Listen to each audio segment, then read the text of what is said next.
Ano yung gutom lang, siya may kasamang balat.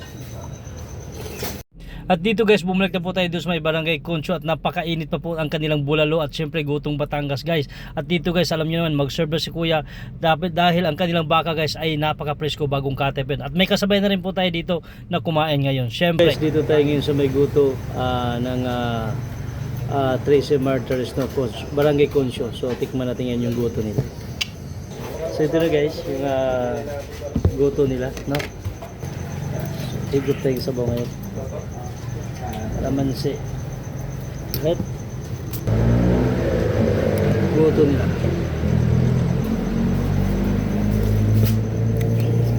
Ito yung sili.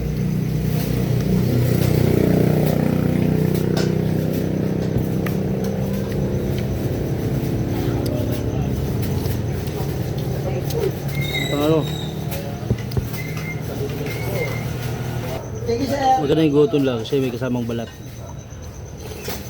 Naubusan yung sabaw natin. Add more sabaw. Sarap. Bra. Ito na ba yung bulalo guys kay Saibo? For 99 pesos lang. Dito sa may Barangay Conso, Tracy Martires. At sa oras ito guys, at sabi ng aking anak, hindi daw ako satisfied dati. Ang sabi ko naman, yun kasi ay hapon na tayo nakarating, kaya tira-tira na lang yung sa atin. At dito guys, sobrang busog na si Saib at pawis na pawis pa. Kaya bisitahin nyo na